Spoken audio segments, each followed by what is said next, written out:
Have you ever received news that would change your entire life forever? Well, I have. And the power of a song, of an idea, of a letter is absolutely amazing in my life. It was the 23rd of November, 2009, that I received the diagnosis that I had, in fact, contracted RC. I was told that I could live a normal life if I received the proper treatment and the proper information in a timely fashion. But I also was warned to expect some barriers and some hardships along the way. Now, RC is not as rare as one may think. As a matter of fact, 688,000 Americans contract this condition each year.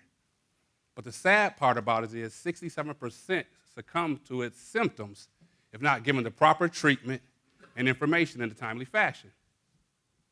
Symptoms such as entitlement, symptoms such as unemployment, irrational thinking patterns, incarceration, and yes, a few have been known to be fatal. Now, you may know RC by its more sinister names, such as convicted felon, ex-con, parolee, or jailbird. But when one leaves prison, he becomes a returning citizen. And I have an idea that I would like to share with you all, but first I need to take you all on a small journey, if you don't mind. So let's go back to the early to mid-'90s when I was an up-and-coming Rhodes Scholar. Y'all don't buy that? Okay. I was a young 40-ounce drinking, blunt smoking, crack cocaine dealing gang banger around the city. And I found myself in and out of various institutions. And by the age of 23, I had my first prison number. But on this particular day, I was in the county jail and I wasn't going home. So as I got myself comfortable, I picked up a magazine, sports magazine, I threw it down. I picked up a novel, I threw it down. I picked up a Bible. I know some of y'all are going to say another case of this jailhouse religion, but I picked it up. And I said, hey, God, I didn't do this. You know that, right? Of course you know. I said, but I know I've been selling crack, I've been getting high, I've been partying, I've been gang banging, but you know if you get me out of this one, I'm going to fly straight. And guess what? He heard me. So the next day, I'm arraigned. And guess what happened? Bond was set at $275,000, no 10%. So to the 6th floor I go to await trial. Now I'm in the county jail for 3 months. Now every day that the door would open, I expected them to say, Knighten, bunk and jump. The charges against you have been dropped. The case has been dismissed. But it never happened. So 3 months into this stay in the county, a young guy approached me. He said, man, word in the county is you innocent. I said, I am. He said, I am too. He said, let's talk about it. I said, there's a service Thursday. Meet me there. And as he spoke with me, it was something missing in his eyes, but I heard a lot in his voice. What I heard was fear. What I heard was panic and desperation. But what I did not see in his eyes was hope. 2 days later, he was found hanging in his cell. So I thought right then, what if? What if? So now my trial date approaches. And me and my attorney, we go to pick a jury. But he said, you know what, let's try this tactic. Let's waive your right to a jury trial, and let's allow this judge to hear you. He's a highly intelligent man, and he wants to hear the truth. Says, I'm innocent. I said, okay. So we go to court. And 3 days later, we rest our case. The prosecution rests his case. And the verdict came back in. So my attorney looked at me and said, are you ready to go home? I said, absolutely. So as I stood in front of the judge, he said, I hereby find you not, no, he didn't say that. He said, as to count 1 of the indictment on the charge of attempted murder, I hereby find you guilty. As to count 2 of the indictment, murder in the first degree, I hereby find you guilty. It was like a flash grenade just went off. Boom! I became numb. I couldn't hear. I couldn't think. I couldn't do nothing.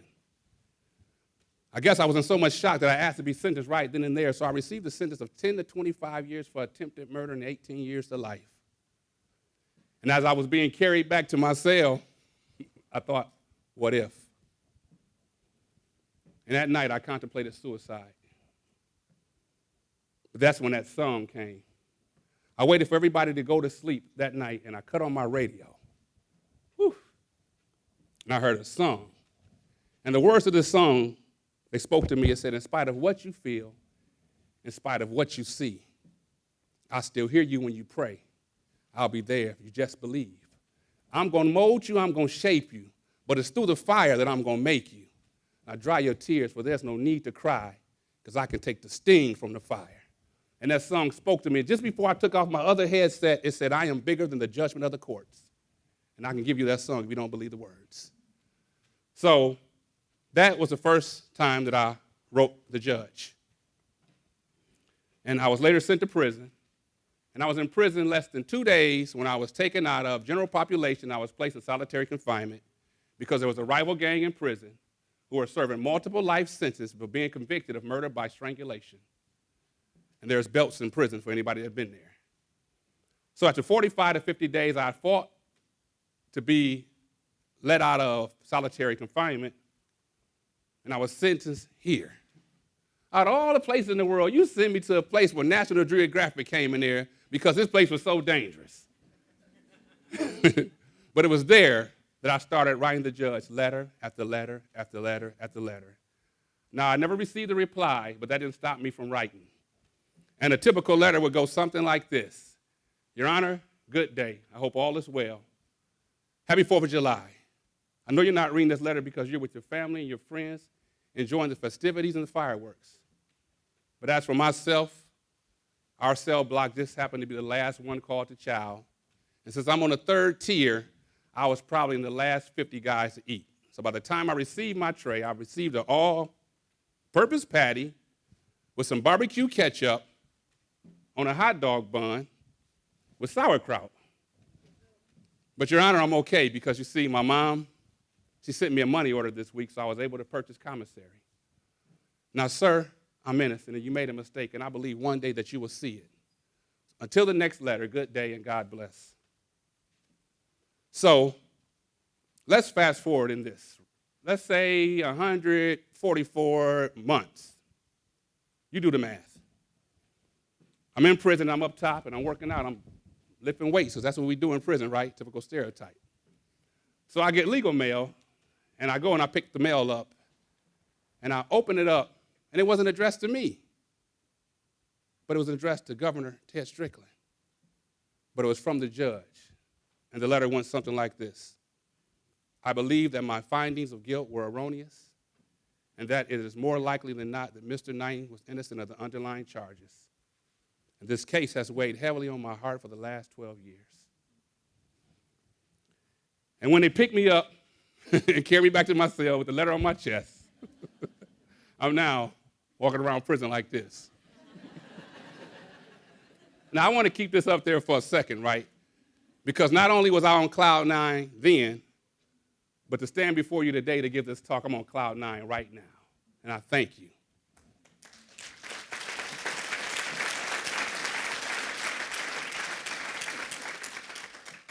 So one day, I was walking the yard, me and the guys, and the guy came up to me and he said, man, I'm sorry, man. It's going to be all right. Keep your head up.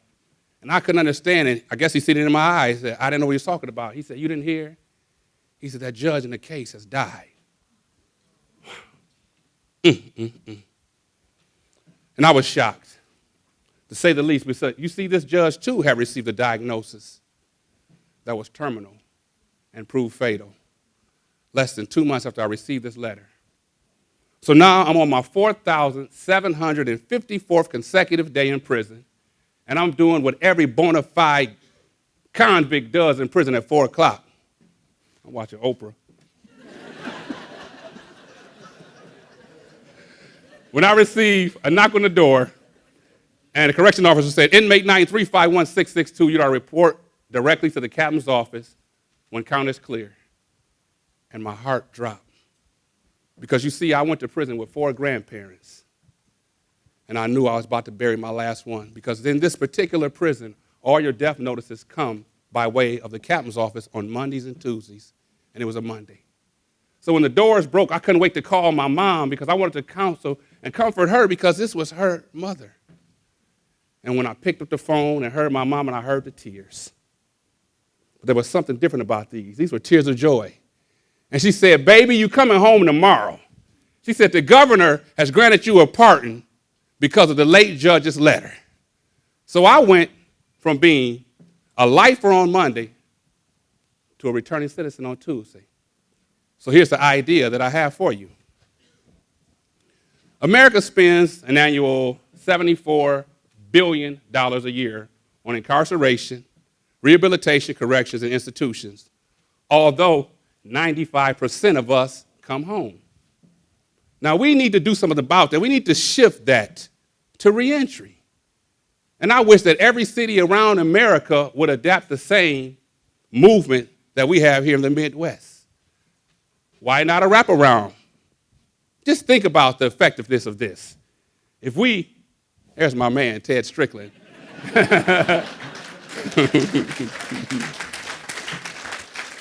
As you can see, I just took that recently. I got a chance to meet him a couple of weeks ago.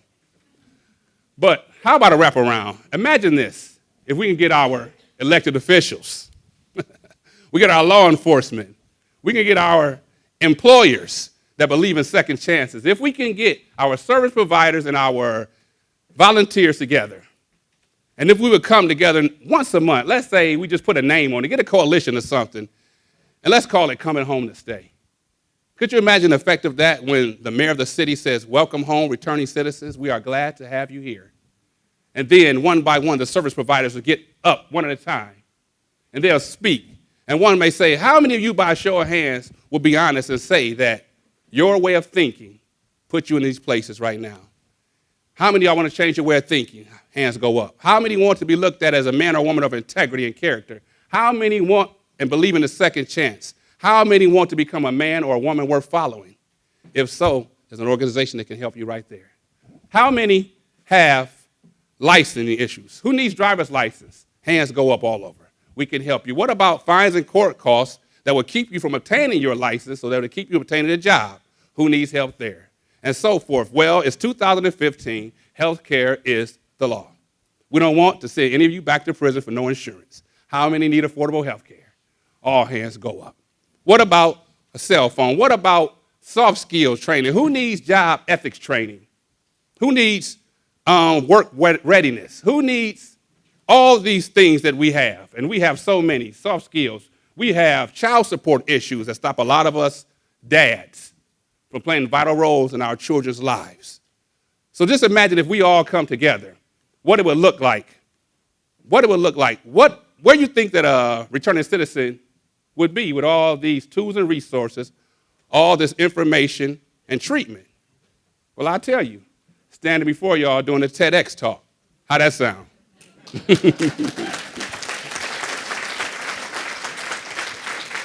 Because there's only one or two ways that a person leaves prison. They leave better or they leave bitter. But 95% of us leave.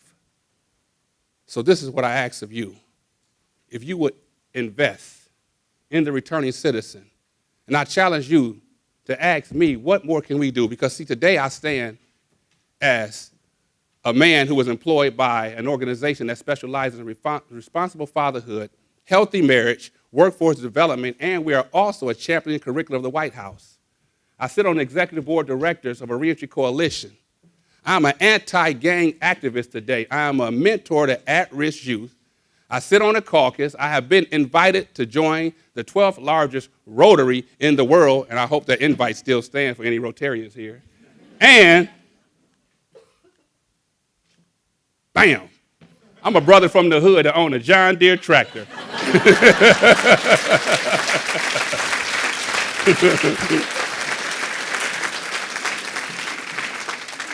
So in closing, I would ask you to ask me, what more can we do together to invest in our returning citizens and to leave this world in a better place than we found it?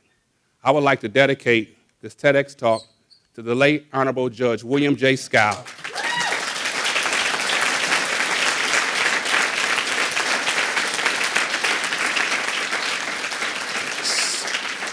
Sir, I thank you for second chances, and your legacy shall live on. Good day, and God bless.